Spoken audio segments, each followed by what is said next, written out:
পৃথিবীর এমন কোন ইবাদত নেই যে ইবাদতের আগে আউযুবিল্লাহ না পড়লে ইবাদত হয় না, নেই। আপনি নামাজের আগে আউযুবিল্লাহ পড়েননি, আপনার নামাজ হবে না, কেউ ফতোয়া দিতে পারবে? পারবে না। রোজা রাখার আগে আপনি আউযুবিল্লাহ পড়েননি, আপনার রোজা হবে না, কেউ বলতে পারবে না। হজ করার আগে আউযুবিল্লাহ পড়েননি, হজ হবে না, না। কিন্তু কোরআনে কারিম পড়ার আগে যদি কেউ আউযুবিল্লাহ না পড়ে, ওর কোরআন পড়া তো হবেই না, আর গোনা হবে। তাফসিরে মুফাসসির লিখেছেন এই কারণে, কারণ পৃথিবীর কোন ইবাদতে শয়তান এত ধোঁকা দেয় না, কোরআনের কাছে আসতে গেলে যত ধোঁকা দেয়। শয়তান ভালো করে জানে যে কোরআন যদি মানুষ বোঝে, কোরআনের কাছে আসে, আমি যে শয়তানি করি এটা বন্ধ হয়ে যাবে। কথা বুঝতেছেন? ওর যে শয়তানি করার রাস্তা বন্ধ হয়ে যাবে। এজন্য কোরআন ধরার আগে ওযু করা শর্ত নয়। হ্যাঁ, কেউ যদি আরবি টু আরবি কোরআন যেটা, এইটা ভরতে গেলে ফরজ গোসল হলে আপনার কাছে যাবেন না। কিন্তু এমনি স্বাভাবিক ওযু নেই, আপনি কোরআন ধরতে পারবেন না, না, এটা মাসলা নয়। আপনি ধরবেন। এর কাছে মুসলমান কোরআন শরীফ তুলে দেয়নি, সিয়াসিত্তা হাদিস সহ তাফসির দিয়েছে। 3 বছর এই মহিলা পড়া কোরআন শরীফ তন্ন তন্ন করিস। আমাদের মতো আনাকুম জানাকুম পড়েনি, একেবারে পড়ার মতো পড়িস, কারণ হচ্ছে শিক্ষিত মহিলা। 3 বছর পরে মুসলমান হয়ে গেছে। সাংবাদিকরা জিজ্ঞাসা করছে, আপনি কি করলেন? পৃথিবীতে সবচাইতে বেশি মানুষ বাস করে খ্রিস্টান ধর্মে, এরপরে মুসলমান। আপনি সেই বড় ধর্ম বাদ দিয়ে মুসলমানদের এই ধর্ম গ্রহণ করলেন কেন? লরেন বুথ বলেছে, দেখো আমি চ্যালেঞ্জ করেছিলাম মুসলমানদের কোরআনে নাকি ভুল নেই, এই জন্য আমি নিজে একেবারে জানার মতো পড়েছি 3 বছর। 3টা বছরে আমি প্রায় 53 জায়গায় লাল দাগ দিয়েছিলাম। মনে করলাম ভুল ধরা পড়েছে, কিন্তু আল্লাহর ইশারা, যেখানেই ভুল ধরে দেখি তার পরের আয়াতে ওর জবাব আল্লাহ আগেই দিয়ে দিয়েছে। শেষে আমার জীবনের ভুল ধরা পড়ে গেছে। আমি আর নিজের বাপ দাদার ধর্মে থাকলাম না, আমি নতুন ধর্ম ইসলামে আসলাম। আমি তামাম দুনিয়ায় ঘোষণা দিয়ে দিলাম, পৃথিবীর 4,500 ধর্ম আছে, এর ভেতরে অথেন্টিক ধর্মীয় গ্রন্থ এই কোরআনে কারীম। কয়েকদিন আগে আমি যশোরের একজন হিন্দু শিক্ষক, অধ্যাপক, বিসিএস ক্যাডার, ওনারে বলেছিলাম, স্যার আপনাকে আমি জোর করি না, কোরআন শরীফ শুধু খালি পড়েন, ইসলাম মানা লাগবে না আপনার। আপনি ধর্মীয় নিজের ধর্ম বাদ দিয়ে ইসলাম গ্রহণ করবেন, এটাও দরকার নেই। শুধু 3টা মাস সময় দিলাম, আমাদের এই ধর্মীয় গ্রন্থ কোরআনটা বুঝে পড়েন। 3 মাস পড়ার পরে দেখি লোকটা মুসলমান হয়ে গেছে। এই জন্য আমাদের উচিত হচ্ছে কোরআনের কাছে আসা। আজকের এই তাফসির মাহফিল এই জন্যেই আয়োজন করেছে, এবং এই মাদ্রাসাটার প্রতিষ্ঠাও এই কারণেই। কোরআনে কারীম যত ছড়িয়ে যাবে, যত প্রচার হবে এ দেশ থেকে, তত শিরিক, বেদাত আর উল্টাপাল্টা কাজ দূর হবে ইনশাআল্লাহ। আমাদের জন্য একটু আফসোস, বিশেষ করে আমার জন্য, সারা দেশে যাওয়া লাগে তো। সারা বাংলাদেশে একটা জায়গা কুষ্টিয়া জেলা, যেখানে পুলিশ পাহারা দিয়ে গাঁজা খাওয়ায়। কি একটা জেলা গো! আর একটা জায়গা আছে বগুড়ার মহেস্তানগড়, ওখানে গাঁজা খেলেও চুরি করে খায়, আর আমাদের এখানে পুলিশ বলে খা। এটার জন্য বিভিন্ন জেলায় জবাব দেওয়া লাগে। কুষ্টিয়া থেকে রংপুরে এসেছো ওয়াজ করার জন্য, তোমার জেলায় কি বলবো? সারা দেশ করি আপনি যেই কয়মন গাঁজা না পাবেন, তার চাইতে বেশি পাওয়া যায় আল্লাহর ওলির এই মাজারে। না, এটা ঠিক না। আমার মনে হয় যে মাজার ভাঙা চলছিল, এটা যে কেন ভাঙলো না, এই শিরিকের আঁকড়াটা ওই সময় তুলে দেওয়ার দরকার ছিল। এটা নিয়ে অনেকেই ব্যবসা করে খাচ্ছে, আমি জানি এ কথা বললে তাদের গায়ে লাগবে। এ কথা বলে না কেন? আমি আর বলতে চাই না, বিবেক যদি থাকে কাজে লাগাবেন। কি বলছিলাম বলেন তো? কোরআনে কারীম শোনার জন্য আমরা যারা এসেছি, এখান থেকে আল্লাহ রাব্বুল আলামিন এই যে মাকারু শব্দের ব্যাখ্যাটা করার জন্য আমি এই পর্যন্ত আসলাম। একটু ভালো করে মিলাবেন। সূরা নমল 19 নম্বর পারা 20 নম্বর পৃষ্ঠার 5 নম্বর লাইনের 50 নম্বর আয়াত। এটা তাফসিরে হাক্কানিতে পাবেন। আল্লাহ পাক বলেন অমাকারো মাকারাও অমাকারনা মাকারাও ওয়াহুম লা ইয়াশউরুন। হে নবী, ওই মানুষগুলো কিন্তু মকর করেছিল, ষড়যন্ত্র করেছিল, আর আমি আল্লাহ ষড়যন্ত্র না, আমি আল্লাহ কৌশল করেছিলাম। এখানে শিক্ষা দেখেন, শব্দ কিন্তু এক, ব্যবহার করার ক্ষেত্রে কাফেরদের বেলায় ষড়যন্ত্র আর আল্লাহর বেলায় ষড়যন্ত্র নয়, এটা কৌশল। এই জন্য পৃথিবীতে দিন প্রতিষ্ঠার জন্য যা ব্যবহার করা হয় ওইটার নাম জিহাদ, আর দিনের বিরুদ্ধে যদি ওইটাই ব্যবহার করেন ওইটার নাম সন্ত্রাস। এই কথা বলছেন? সারা দুনিয়া যেহেতু মিডিয়া আমাদের হাতে নেই, ওরা আজ এই শব্দটাকে পুরা উল্টিয়ে ওদের কাজগুলো নাকি ভালো কাজ আর আমাদের কাজগুলো সন্ত্রাস। অথচ দুনিয়ায় সন্ত্রাস দূর করার জন্য জিহাদ লাগবে। এটা লূত নবী আলাইহিস সালামের জামানার কাহিনী আল্লাহ আমাদেরকে শোনাচ্ছেন কেন? এই যে বললাম না, 15টা বিষয় এই 15.5 বছর ওরা অলরেডি কায়েম করে ফেলেছিল, তার ভেতরে এইটা একটা। লূত নবীর জামানায় আল্লাহর একটা নিষিদ্ধ কাজ ওরা চালু করেছিল, সেটা সমকামিতা। কি কথা বুঝতেছেন? এ দেশে অনেকে এখন এই বীজ বপন করতে চাচ্ছে। হাজার হাজার বছর আগে লূত নবীর ওই জামানায় যারা এই কাজ করেছিল, পুরুষে পুরুষে বিয়ে করা, মেয়েতে মেয়েতে বিয়ে করা, আল্লাহ রাব্বুল আলামিন এত রাগ করেছিলেন তাদেরকে, আল্লাহ গজব দিয়ে ডেড সি বানিয়ে দিয়েছেন, মৃত সাগর। বাইরের দেশে যারা যায়, আমি নিজে দেখেছি জর্ডানে, মৃত সাগর বানিয়ে দিয়েছে আল্লাহ। দুর্বিসন্ধির মাধ্যমে বাংলাদেশকে অনেকে চাচ্ছে এটা যেন আল্লাহর গজবের রাষ্ট্র হয়ে যায়। এদেশে একজন মুসলমান থাকতে সমকামিতা রাষ্ট্রীয়ভাবে কায়েম হতে আমরা দেব না ইনশাআল্লাহ। ষড়যন্ত্রের এই জায়গায় আল্লাহ বলেন ও মাকার না, আমি নিজেও একটা কৌশল করলাম, অহুম লা ইয়াশউরুন, কিন্তু তারা টের পায়নি। তাদের শিক্ষা ব্যবস্থায় ষড়যন্ত্র ছিল, তাদের আদালতে বিচার ব্যবস্থায় ষড়যন্ত্র ছিল, তাদের চিকিৎসা ব্যবস্থায় ষড়যন্ত্র ছিল। ভালো ভালো ডাক্তার কিছু হলেই বাইরে পাঠিয়ে দিতেন, আর আমাদের যত রোগের একেবারে জ্বর থেকে শুরু করে যত রোগ সব যাওয়া লাগবে দাদাদের দেশে। কেন তৈরি করা যায় না এখানে? এই যে 15টা ষড়যন্ত্রের কথা বলছিলাম, 1500 বছর আগে নবীজির জামানায় ষড়যন্ত্র ছিল কয়টা বললাম? 14টা। কয়টা? পড়াশোনা করে বলছি, আমাদের দেশে 15.5 বছরে 15টা অলরেডি আরম্ভ হয়ে গিয়েছিল। আল্লাহ বলেন আমি নিজে তাদের এই ষড়যন্ত্রের মোকাবেলা একটা কৌশল করেছি, কিন্তু তারা টের পায়নি। ফানজুর কাইফা কানা আকিবাতু মাকরিহিম। হে নবী, একটু নজর করে দেখেন না কেন? যারা ষড়যন্ত্র করেছিল আমি আল্লাহ নিজে তাদেরকে দমন করেছি। আন্না দাম্মারনাহুম, নিজে তাদেরকে ধ্বংস করেছি। ওয়া কওমাহুম আজমাইন, এবং তাদের পুরা জাতিকে। আমি আয়াত পর্যন্ত পড়তাম না, এরপরের আয়াতটা বাংলাদেশের 2024 সালের 5 আগস্টের সাথে মিলে যাচ্ছে, এই জন্য পড়লাম। আমার দৃষ্টিতে মিলেছে, দেখেন আপনার দৃষ্টিতে মেলে কিনা। এরপরে একটা শিক্ষা বের করব। ফাতিলকা বুয়ুতুহুম খাবিয়াতাম বিমা যালামু। এই ভালো করে, এখানে আরবি গ্রামার যারা বসে বালাগাত মানতেক পড়েছেন কিনা? ফাতিলকা, তিলকার আগে ফা আছে, ফা অর্থ শব্দটা 19টা অর্থে আসে। আল্লাহ যেন নিজের এই আঙ্গুল দিয়ে কুষ্টিয়াবাসীকে সহ বিশ্বের বাংলাদেশের এই 64 জেলার মানুষকে দেখাচ্ছে ফাতিলকা, এই সেই, বুয়ুতুহুম, তাদের ঘর। আল্লাহ বলেন এই সেই তাদের ঘর। কি তাদের ঘর? কি বাইতুন দেয়নি আল্লাহ, 1 বছর বয়ুত দিয়েছেন। আল্লাহ বলেন এই সেই ঘরগুলো একটু তাকান। খাবিয়াতান, আমি জনশূন্য করে দিয়েছি। খাবিয়াতান, জনশূন্য করে দিয়েছি।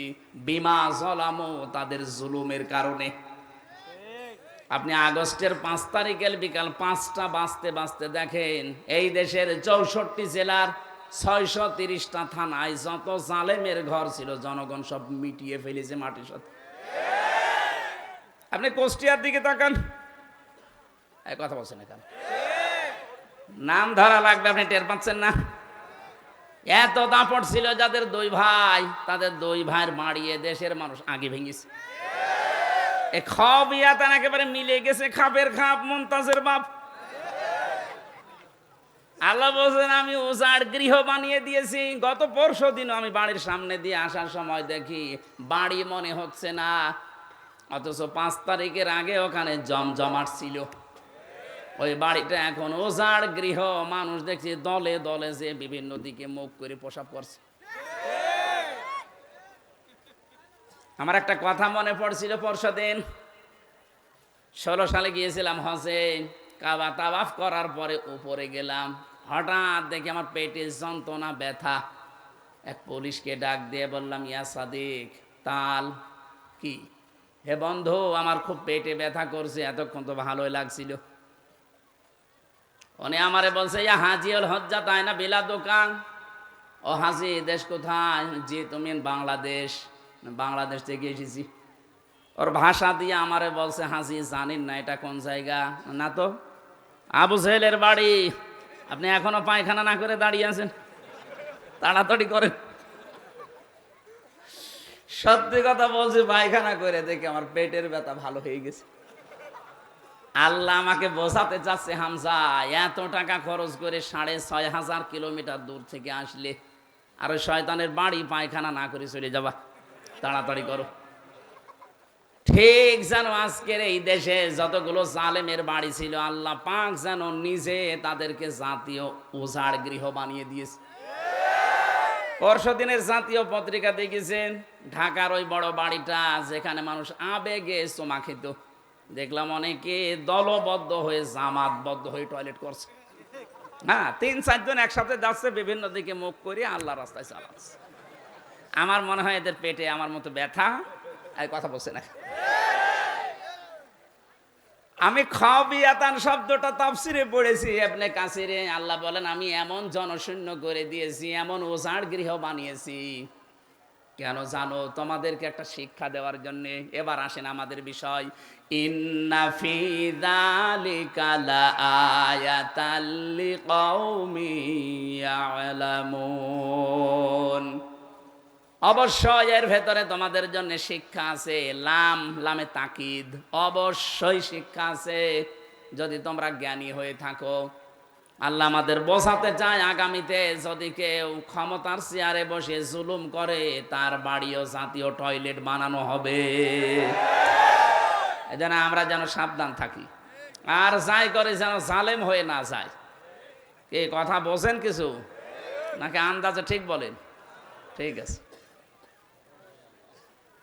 আল্লাহ রাব্বুল আলামিন 14টা বলতে গেলে এমনি এত রাত হয়ে গেছে, আমরা তাফসিরে যাব। সূরা বাকারা থেকে মাত্র 1 আয়াতের 3 ভাগের 1 ভাগ পড়েছি, আর সূরা নেসার 41 নম্বর আয়াতটা পড়েছি। আল্লাহ রাব্বুল আলামিন এত তথ্য আয়াতের ভেতরে লুকিয়ে রেখেছে, আপনি যত টান দেবেন গবেষণা আকারে তত তথ্য ওখান থেকে পেয়ে যাবেন। আমরা আসেন তো এই 2 আয়াতের একটা আয়াত শুরু করছি, সূরা বাকারা 208 নম্বর আয়াতের প্রথম অংশ। আমার আজকের আলোচনার বিষয়, প্রবেশ করো। কি বললাম? বলেন বলেন। কোরআনে কারীম জানাচ্ছে, ইয়া আইয়ুহাল্লাযীনা আমানু, ওহে যারা ঈমানের দাবি করো, উদখুলু ফিস-সিলমি কাফা, তোমরা ইসলামে পরিপূর্ণভাবে প্রবেশ করো। এদিকে তাকান, এখানে সিন শব্দের উপরে যদি কেউ জবর দিয়ে পড়ে তাহলে সালমন বাংলা অর্থ দাঁড়ায় শান্তি, আর সিনের নিচে জের দিয়ে পড়লে বাংলা অর্থ দাঁড়ায় সিলমন, মানে ইসলাম। আল্লাহ পাক এখানে শান্তির ভেতরে প্রবেশ করো বলেন নাই, বলেছে ইসলামে প্রবেশ করো। কোথায়? এখন ইসলামে প্রবেশ করবেন আপনি আংশিক না পূর্ণাঙ্গ? বলেন বলেন। পূর্ণাঙ্গটা এখানে কোথায় পেলেন? এই যে পরিপূর্ণ পূর্ণাঙ্গ কোথায় আছে? এখানে আল্লাহ রাব্বুল আলামিন আয়াত, ছোট আয়াত কিন্তু এত সূক্ষ্ম সূক্ষ্ম শব্দ দিয়েছেন। এর শেষের শব্দটা দেখেছেন কাফা। ইসলামে আংশিক প্রবেশ করলে হবে না, পরিপূর্ণভাবে প্রবেশ করা লাগবে। এখন আমার প্রশ্ন, আমি যে ইসলামে পরিপূর্ণ প্রবেশ করেছি আল্লাহর এই কথা মতো, এটা আমি টের পাবো কি করে? নাকি কথা বলে না কেন? আমি যে ইসলামে পরিপূর্ণ প্রবেশ করলাম এটা আমি টের পাবো কি করে? আপনি যদি 5টা বিষয় দুনিয়ায় দেখতে চান, যে আপনার ভেতরে 5টা বিষয় আলামত চিহ্ন এগুলো পাওয়া যাচ্ছে, সিমটম, তাহলে বুঝবেন আমি এই আয়াতটা দুনিয়ায় মেনে চলছি, পুরা ইসলামের ভেতরে আমি পরিপূর্ণভাবে প্রবেশ করে ফেলেছি। এখন নিজের সাথে মিলাবেন। 1 নম্বরে আমি ইসলামে প্রবেশ করার প্রথম আলামত সিমটম হচ্ছে আত্মসমর্পণকারী হওয়া লাগবে। কি হওয়া লাগবে? খুব সূক্ষ্ম শব্দ এখানে আছে, কিন্তু এই ভালো করে শুনবেন। আত্মসমর্পণকারী হবেন 1 নম্বরে। 2 নম্বরে আপনার ইখলাস আসবে ভেতরে। 3 নম্বরে বিশুদ্ধ আকীদা তৈরি হবে আপনার। 4 নম্বরে চরিত্র হবে উন্নত। 5 নম্বরে লেনদেন হবে আপনার স্বচ্ছ। এই 5টা বিষয় যখন আপনার প্র্যাকটিক্যাল লাইফে পাওয়া যাবে তখন বুঝবেন আপনি পরিপূর্ণ ইসলামে প্রবেশ করেছেন। এবার প্রথমটা ব্যাখ্যা আসেন তো।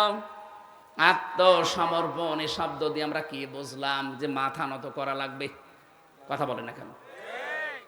এটা করে দেখিয়েছেন আমাদের জাতির পিতা হযরত ইব্রাহিম আলাইহিস সালাম।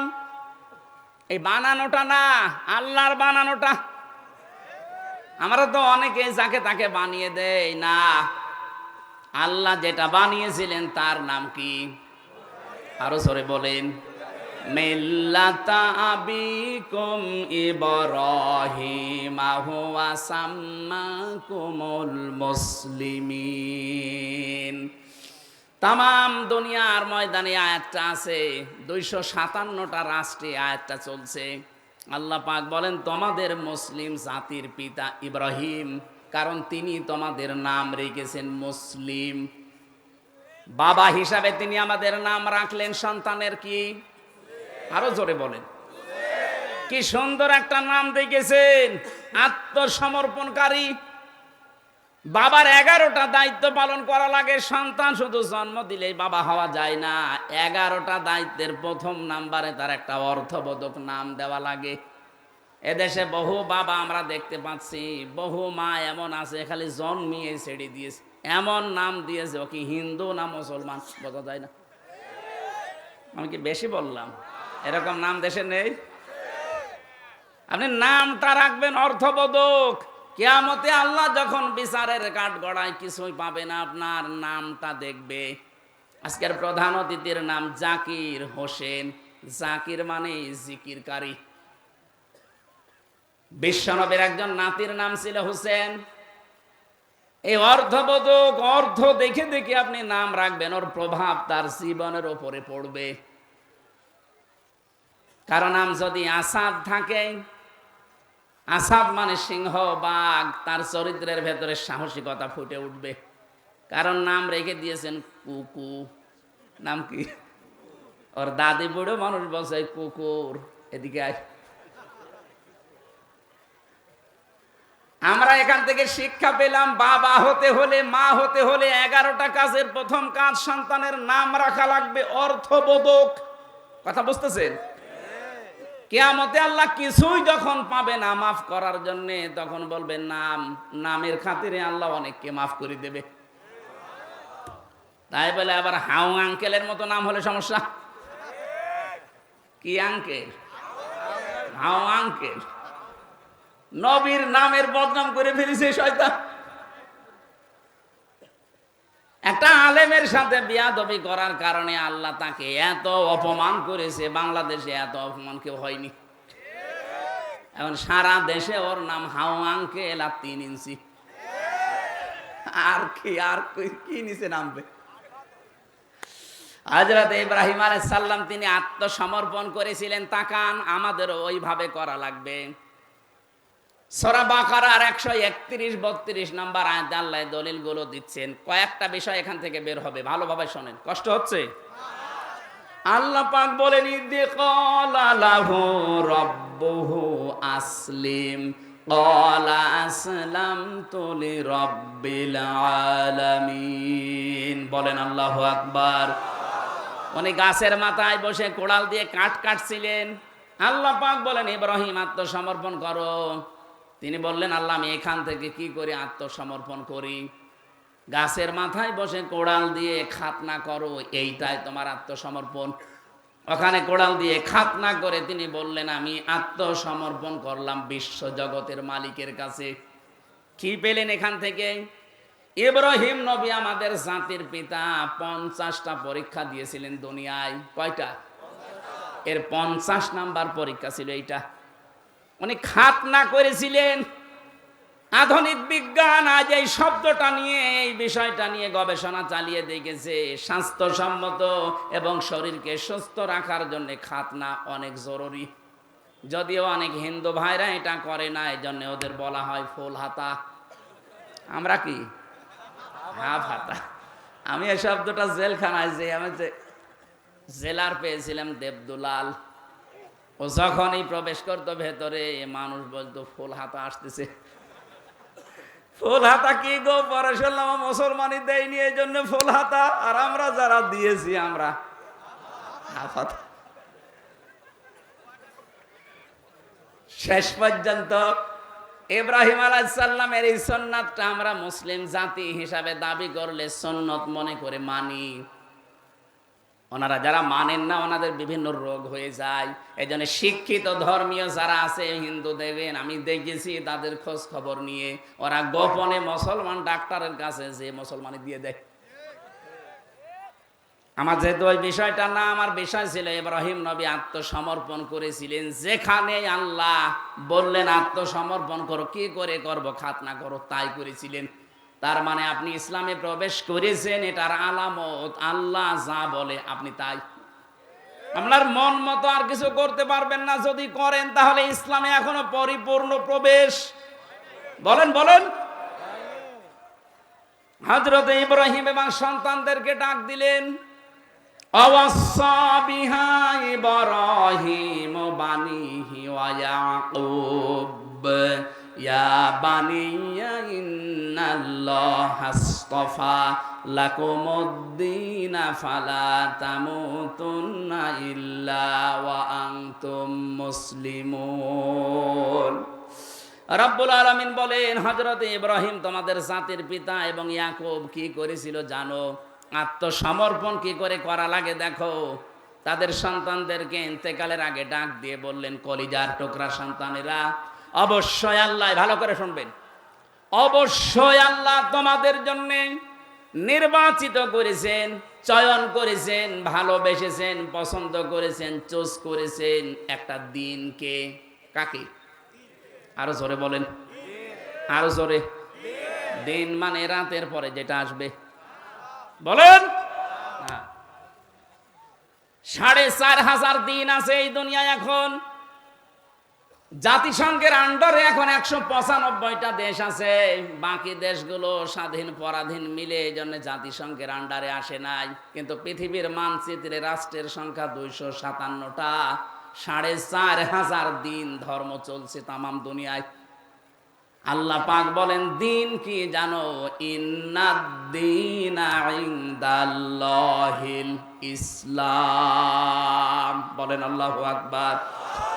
সূরা আলে ইমরানের 19 নম্বর আয়াতে আল্লাহ দলিল দিয়েছেন আমার কাছে দিন বলতে একটাই, তার নাম ইসলাম।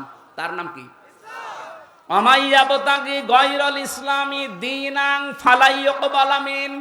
ইসলাম বাদ দিয়ে পৃথিবীর কোন দিন দিয়ে 4,500 দিন আছে, যে কোন দিন দিয়ে কেউ যদি আল্লাহকে পেতে চায় ফালা ইউকবালা মিন, ওর জীবনের কোনো কিছু আল্লাহ কবুল করছে না, করবে না। বাংলার মুসলমানের এখান থেকে রেকর্ড হচ্ছে, কালকে সারা দুনিয়া ছড়াবে বিভিন্ন ভাষায়। আমার সামনে এখন মাত্র 20,000 মানুষ না, আমার সামনে এখন 800 কোটির উপরে মানুষ। সবাইকে উদ্দেশ্য করে বলছি যে ভাষায় শোনেন শোনেন। 4,500 ধর্মের কোন ধর্ম দিয়ে তার মালিক পর্যন্ত যাওয়া যাবে না। যদি স্রষ্টা পর্যন্ত যেতে হয় ইসলাম নামক দিন লাগবে। আমাদের সৌভাগ্য এই আমরা কিচ্ছু না পাই, অন্তত দিন হিসাবে ইসলাম পেয়েছি। বলেন, একেবারে শুরু থেকে শেষ পর্যন্ত দিন মানা লাগবে ইসলামকে।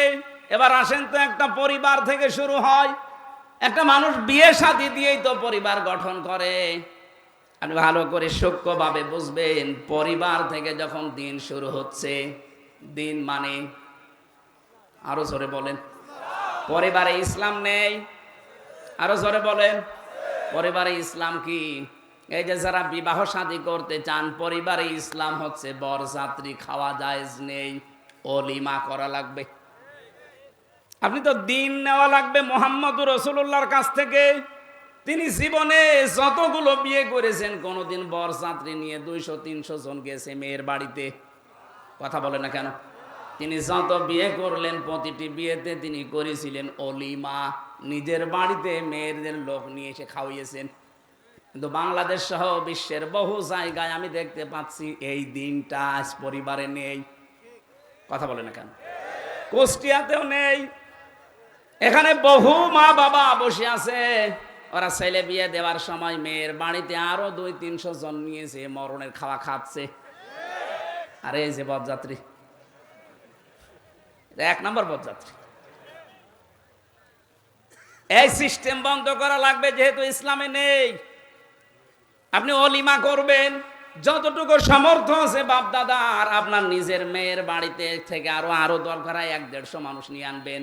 নিজের বাবার বাড়ি থেকে 100-150-200-400 মানুষ আপনি নিজের বাড়িতে ওলিমা করে খাওয়াবেন। এটা দিন। এই দিন এখন থেকে চালু করা যায় না? আজকে থেকে সিদ্ধান্ত নেওয়া লাগবে, জীবনে আর বরযাত্রী যাব না, ওলিমায় যাব না। আপনারা রাজি হচ্ছেন আমি জানি, অনেকের লস হয়ে যাবে। আমি বারবার বলছি, কারণ আমার 3টা মেয়ে, আমার তো ঝামেলায় পড়া লাগবে। আরে ভাই, ইসলাম তো বলা যাবে নাকি? আমারটাও একটু সমস্যা হয়েছিল বিয়ের সময়। আসলে আমরা তো গ্রাম্য মানুষ, ওই সময় তো বুঝতাম না। আমি তাও 7-8 জন নিয়ে গেছি মাত্র, খুব বেশি কষ্ট আমার শ্বশুরের হয়নি। কিন্তু আমার 3টা মেয়ে, এখন যদি ওলিমার এই ফতোয়া না দিয়ে আবার এই বরযাত্রী চালায়, আমার কত ক্ষতি হয়ে যাবে না? আমার বাঁচার জন্য হলো না। এই মাসলাটা বললাম, যাদের দিন মানার ইচ্ছা আছে ইসলাম হিসাবে, পারিবারিক জীবন থেকে মানা লাগবে। কথা বলে না কেন? আজকে থেকে যারা বললেন যে না আর বরযাত্রী যাব না, সত্যি মানতে পারবেন তো? এটা রেকর্ড হয়ে এই যে কালকে ছড়াবে। যদি মানতে না পারেন, আবার বরযাত্রী 2-3 ট্রাক যাচ্ছেন, কুষ্টিয়ার বদনাম হয়ে যাবে। আমি আশা করছি এই সুন্নাতটা, এই দিনটা কুষ্টিয়া থেকে আরম্ভ হবে ইনশাআল্লাহ। আমরা এখন থেকে বরযাত্রীতে নেই, আসি কিসে? ওলিমায়। বলেন বলেন, ওলিমা হয় মেয়ের বাড়িতে না ছেলের বাড়িতে? এবার দেখেন আপনার ইমান কি বলে। মেয়েরা যারা এসেছেন দিন হিসাবে আপনার পরিবারে, যখন বিয়ে করে আসবে স্বামীর বাড়িতে, কিভাবে দিন মানবেন? শুধু নামাজ পড়া, রোজা রাখার, কালো বোরকা পরাই দিন না। তিরমিজি শরীফ, আল্লাহর নবী বলেন, ইদা নাজারা ইলাইহা সাররাতুহু, স্বামী যখন বাইরে থেকে এসে তোমার দিকে তাকাবে, তখন অভ্যর্থনা জানাবে স্বামীকে, খুশি করার জন্য, আনন্দ দেওয়ার জন্য যা লাগে তুমি তাই করবে। দরকার হয় কাতু কুতু দেবে। কি কথা বলছেন এখন? স্ত্রী হিসাবে স্বামীকে কাতু কুতু দেওয়া জায়েজ নেই। আজ পারিবারিক জীবনে এই খুনসুটিটা নেই। এই জন্য হাজারো পরিবারে পুরুষ মানুষ বাইরে লাইন করে। আরো জোরে বলেন। এখানে বহু রোগী আছে, শুধু স্ত্রীর পক্ষ থেকে এই রেসপন্স পায় না, এতটুকু ভালোবাসা পাচ্ছে না, এজন্য পরকীয়া প্রেম চালিয়ে যাচ্ছে। জোরে বলেন সুবহানাল্লাহ। না, আমি উদ্বুদ্ধ করছি না, কিন্তু মেয়েদের এই উদাসীনতার কারণে আজ হাজারো পুরুষ মানুষ লাইন করছে। কথা বলেন না কেন? কারা কারা করছেন একটু হাত তোলেন তো। এই একজন না, এটা ঠিক আছে ভাই। মেয়েরা, আমি আশা করছি হাসির ছলে বললেও আপনারা এটা মানবেন। পরিবারে আজ হাজারো পরিবারে এই এতটুকু বিষয়ের কারণে মানুষ লাইন পর্যন্ত করে ফেলছে, কথা বলে না কেন? ইদা গাবা আনহা হাফিজাতুহু, স্বামী যখন বাইরে যাবে মাস্ট বি আপনার শরীরকে, ইজ্জতকে, সম্ভ্রমকে, স্বামীর সন্তান আর স্বামীর সম্পদ হেফাজত করে রাখবেন। কিন্তু 100 জনের 80টা মহিলা যেটা পারছে না, ফেল হয়ে যাচ্ছে। স্বামী শুধু বাইরে যেতে দেরি, উনি মনে হচ্ছে দিন পেয়েছে, কথা বলে না কেন? কত জায়গায় লাইন করছে, কত জায়গায় কথা বলছে। আরে মেয়েরা মোবাইলে কথা বলবে কোন আওয়াজে, সে আওয়াজ পর্যন্ত আল্লাহ দিয়েছে কোরআনে। সূরা আহজাব 32 নম্বর আয়াত, 22 নম্বর পারা, 1 নম্বর পৃষ্ঠা, 3 নম্বর লাইনে আছে। এটা তাফসিরে খাজিনে পাবেন। আল্লাহ পাক বলেন, ইয়া নিসান নাবিয়্যি লাস্তুন্না কাহাদিম মিনান নিসা ইনিত্তাকাইতুন্না ফালা তাখদা'না বিল কওলি ফায়াতমা'আল্লাযী ফী কলবিহি মারাদু ওয়া কুলনা কাওলাম মা'রুফা। বলেন আল্লাহু আকবার। আল্লাহ পাক বলেন, হে নবীর স্ত্রীরা, যদি বাইরে কারো সাথে কথা বলো হিজাবের বাইরে থেকে, পর্দার আড়াল থেকে, এখন আর হিজাব পর্দা না, এখন হবে মোবাইল, ফোন, ফ্যাক্স, কথা বুঝতেছেন? যদি কেউ মোবাইলেও কথা বলো, যদি দেখো যে ওই 14 জন পুরুষ মানুষ বাদ দিয়ে অন্য কেউ, 14 জন পুরুষের ভেতরে তোমার বাবা, তোমার ভাই, তোমার বোনের ছেলে, ভাইয়ের ছেলে, এরকম 14 জন পুরুষ মানুষ বাদ দিয়ে যদি কেউ কল দেয়, কথা বলবা সঠিক কথা, মিথ্যা কথা বলা যাবে না। কিন্তু মোবাইল টাচ হয়ে গেছে মিথ্যা বলার জোম। থাকে কুষ্টিয়ার মজমপুরে, বলছে আমি ঢাকায় আছি, কথা বলে না কেন? এজন্য মোবাইলেও যদি কথা বলে কেউ, কথা বলবা সঠিক, মিথ্যা বলবা না। কিন্তু ভাষা হবে রুক্ষ সূক্ষ্ম, রাগে রাগে। যে কল দিয়েছে ওর মনের ভেতরে যদি দুর্বিসন্ধি থাকে, কোনো রোগ থাকে, ও রোগ ভালো হয়ে যাবে।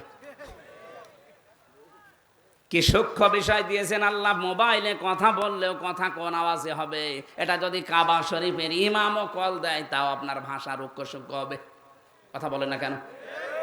আর আপনাকে আপনার দেবরে কল দিয়েছে, মনে হচ্ছে কি পেয়েছেন আপনি। জাহান্নামে বেশি মানুষ যাবে 2টা কারণে। 1 নম্বরে যে মানুষগুলো নিজের আশপাশের যারা ভাবি আছে, ভাবি, এদের সাথে যারা উল্টাপাল্টা লাইন করে, চরিত্র ধ্বংস করে, এরা বিনা হিসাবে জাহান্নামে যাবে। আর বাংলাদেশে এখন এই রোগ দিন দিন বাড়তেছে। হরিপুরে নেই, আছে মানে আপনি এখনো খোঁজ খবর নেন, চলছে কাজ। আশা করছি আপনি আওয়াজ কানে গেলে এখনই ফিরে আসেন। ভাই বাড়িতে নেই, উনি বিদেশে আছে, আর আল্লাহর রাস্তার লাইন চালাচ্ছে। 3 নম্বরে মেয়েরা, তুইনু আলা দীনি জাওজাতিহা, তোমার স্বামী যদি মানবতার কোনো কাজে থাকে, মানবতার সেবায় থাকে, দিন প্রচারে থাকে, দিন প্রসারে থাকে, স্বামীকে সাহায্য করবা, স্বামীকে ছাড় দিবা, উদ্বুদ্ধ করবা। আমি জাকির সাহেবের কথা বলছি, যেহেতু সমাজসেবক, উনি বাইরে মানবতার সেবায় কাজ করছে, বাইরে মানবতার জন্য কাজ করছে, ইসলামের কাজ করে। ওনার স্ত্রী যদি নেককার হতে চায়, দিন মানতে চায়, ইসলামে প্রবেশ করতে চায়, স্বামীকে ছাড় দেওয়া লাগবে, সময় দেওয়া লাগবে, উদ্বুদ্ধ করা লাগবে। এটা নেককার মহিলার গুণ। আর যদি সবসময় ঘ্যানর ঘ্যানর করে, কি করো তুমি, আপনি নামাজ পড়ে রোজা রেখে কালো বোরকা পরে জাহান্নামে যাবেন। কারণ এটা 3 নাম্বার পয়েন্ট, তুইনু আলা দীনি জাওজাতিহা। স্বামী যদি দিনের কাজ করে, মানবতার কাজ করে, সেবা করে, তাকে ছাড় দিবা, উদ্বুদ্ধ করবা, সময় দিবা, তাহলে ঘরে বসে বসে ওই কাজের সওয়াব তুমি পেতে থাকবা। সুবহানাল্লাহ বলতে পারেন? কোন মানুষ যদি সুস্থ অবস্থায় ইবাদত কন্টিনিউ করে, প্রতিদিন মনে করেন আপনি সুস্থ অবস্থায় আয়াতুল কুরসিটা পড়েন, তেমন অসুস্থ হয়ে গেছেন আর পড়তে পারছেন না, যখন অসুস্থ যদি 10 বছরও থাকেন, 10 বছর আয়াতুল কুরসি পড়ার সওয়াব পেতেই থাকবেন। এজন্য সুস্থ যতদিন আছেন ইবাদত বন্দেগীতে থাকবেন, অসুস্থ হয়ে গেলে যেন ওটা জারি থাকে, বন্ধ হয়ে না যায়। জোরে বলেন সুবহানাল্লাহ। 4 নম্বরে, স্বামী যেটা আদেশ করে ওটা যদি জায়েজ হয়, স্বামী যেটা আদেশ করে ওটা যদি জায়েজ হয়, তোমার জীবন থাকতে ওইটা মানা লাগবে। আরে আমি স্বামী, যত স্বামী এখানে বসে আছে প্রত্যেকটা স্বামীর পক্ষ নিয়ে বলছি, বাংলার প্রতিটা স্বামী চায় বিয়ের পরে আমার মা বাবা আমাদের সাথে থাকবে, কিন্তু 100 জনের 98টা বউ এটা চায় না। এক কথা বলেন। গত কয়েকদিন আগে আমি নীলফামারীর কিশোরগঞ্জ থানায় গিয়ে ওরা আমার নিয়ে গেল বৃদ্ধাশ্রমে, দেখি এইদিকে 30 জন, এইদিকে 30 জন বসে আছে মা আর বাবা। ওদের চোখের দিকে তাকিয়েই বুঝলাম প্রত্যেকটা মা বাবা সন্তানের জন্য বরদোয়া করছে। তাদের তো আমাদের মতো ছেলে আছে, মেয়ে আছে। এই ছেলেটা এই মেয়েটা আজ বাধ্য হচ্ছে মা বাবাকে বৃদ্ধাশ্রমে রেখে যেতে, বাইরে আলাদা করে দিতে, ভেনো করে দিতে বাধ্য হয় ওর বর কারণে। আর ওর বউকে এবারে বারবার ফসলায় ওর বর মা আর ওর বড় বোন। এরকম শাশুড়ি আর ওই যে শেষ কার আছে হাত তোলেন তো। আপনার এদিকে ক্যামেরা চলছে, হাত মারার দরকার নেই, হাত বন্ধ হয়ে যাবে না। উনি কত বড় ঝামেলায় থাকলে এই লজ্জা শরম ত্যাগ করে হাত তুলতে পারেন, টের পাচ্ছেন? কোথায় আছে আমরা? আর ওরা ইবাদত করে বলে। কিসের ইবাদত করেন আপনি? দিনের ভেতরে প্রবেশ করার 4টা নিয়ম বললাম। আমি তো নিজে স্বামী হয়ে সবার পক্ষ নিয়ে বললাম, সবাই বলছে হ্যাঁ। আমি হাসির খোরাকি দেইনি। যেই মেয়েরা চায় না যে শ্বশুর শাশুড়ি আমাদের সাথে থাক, ওর নামাজ রোজা ওই কালো পর্দা সব মাঠে মারা যাবে। আমি চাই আপনাদের বাঁচাতে। অনেক মহিলারা আমাকে শত্রু মনে করে, হ্যাঁ হুজুর শুধু আমাদের বাঁশ দেয় না। আপনাদের আমি বাঁশ দিতে আসিনি, আমি বাঁচাতে চাই। কোরআন হাদিসের চোখ লাগিয়ে দেখতে পাচ্ছি যে আপনি ছোটখাটো বিষয় মনে করে আপনি জাহান্নামে যাচ্ছেন। আপনি যেন জাহান্নামে না যান, দিন আত্মসমর্পণ করা লাগবে এই পারিবারিক জীবন থেকে। কথা বুঝতেছেন?